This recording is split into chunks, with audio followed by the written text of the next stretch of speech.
The government is planning to reintroduce MDR on UPI transactions.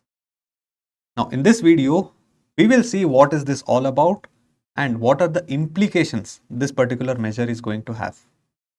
Before that, let us understand what is MDR first. Let us say you are a customer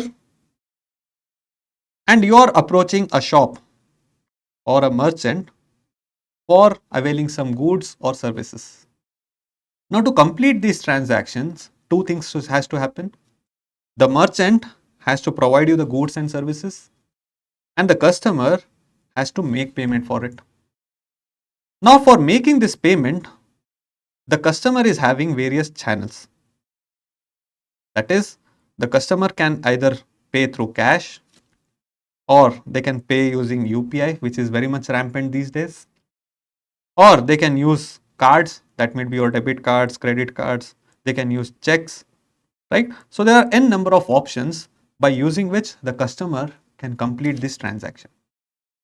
Now, our merchant or the shopkeeper doesn't have all these things, or they don't own this infrastructure. It is owned by one more entity, that is banks. Now, these banks are giving the merchant all this infrastructure, that is your card machine, your check, your UPI QRs. So all this is provided by the banks to facilitate this transaction. If this infrastructure didn't exist, then very likely that our merchant would have succeeded, because nowadays all the customers are looking the ease of transaction. We will first ask the shopkeeper ki QR chalega, are you going to take the cards, and then we are going to consume the goods. So it is very much necessary for the merchant for having all this infrastructure so that his business is booming. And for the very reason, the banks are charging these merchants a small fees, a percentage of the transaction as MDR, which is called as merchant discount rate. Now, what usually happens is this particular MDR, whatever the banks is charging on the merchants, it is carried forward to the customer. Why? Because the shopkeepers or the merchants, they don't want to lower their profits. So they carry forward this MDR, whatever is charged by the bank, to the customers. They are being openly told that if you are paying by card, it will be 2% extra or 3% extra, right? Few of them, they openly say it. But ideally, this is the cost which is given to the merchants. They have to pay it.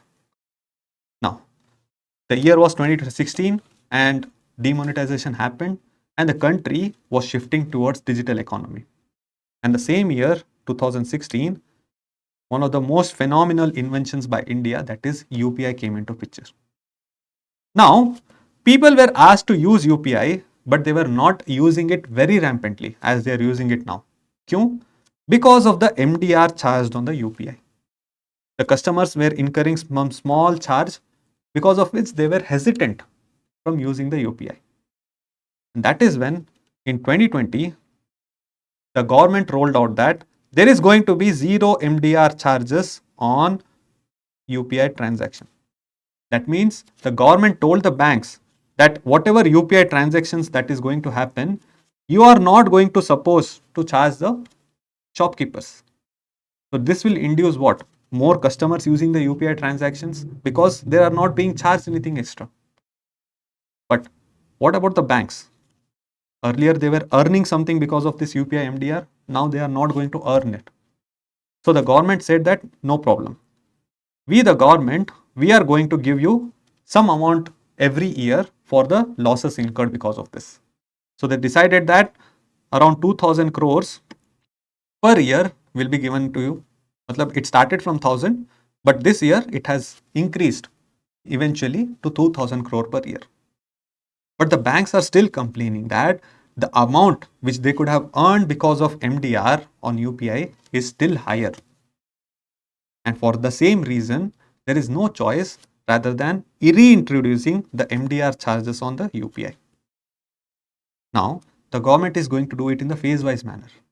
Not all merchants will be charged on UPI. Only the large merchants are going to be charged. Now, who exactly are these large merchants?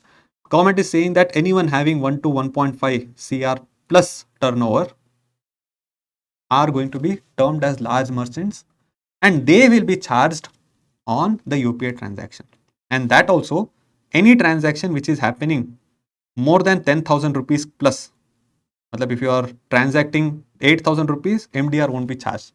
10,000 के ऊपर हो रहा है कुछ तो फिर the MDR is going to be charged. So there are still, it is not completely rolled out. There are discussions regarding this.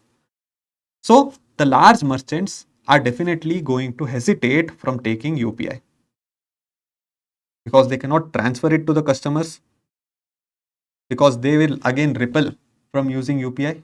They will again say कि UPI नहीं है तो फिर हम नहीं आएंगे. So फिर they will have to incur this charge. Still, the charge is very, very low.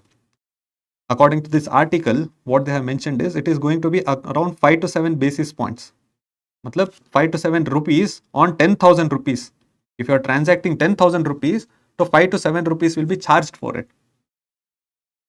The government is saying that large merchants are very less in number. मतलब इतने turnover वाले, they are very less in number. It is around only 30%, less than 30% of the total merchants. So it won't be affected much, is the say about the government. And the second thing, the peer-to-peer transfer. मतलब transferring between you, your friend, family members, मतलब person to not merchant और person to business नहीं, person to person जो भी transfer होगा, उस पे MDR is still going to be zero. The government is not introducing MDR for still. So what are the implications of this? The digital economy which we are moving ahead is definitely at some cost. So there has to be some cost incurred. For now, the government is subsidizing this, or the government is supporting this digital economy by budget infusement. But eventually, our digital economy should become a self-sustaining engine without this government subsidies and these things.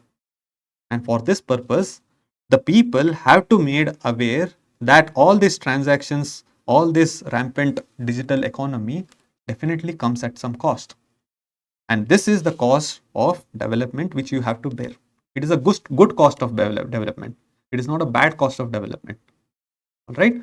So this, if done in a phase-wise manner, will definitely have no major repercussions on the economy. Because as the government has said, only these people will be charged, and that too for a threshold transaction limit. And this is a first step towards the UPI MDR reintroduction. So eventually down the line, let's say after 3 years, lesser than 3 years, we might experience that all the UPI transaction may be getting MDR. This thing will not be no longer be zero. It might be some experiment, मतलब कुछ कम amount में रहेगा, but still it is still not zero. So we need to be ready for that.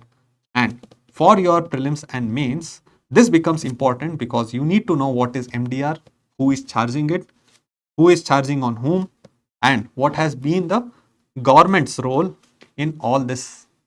For mains, you need to learn that what is digital economy and what are the repercussions of a subsidized digital economy. So if you have watched this video till this now, so you are one among the 20 aspirants who are serious about their UPSC preparation.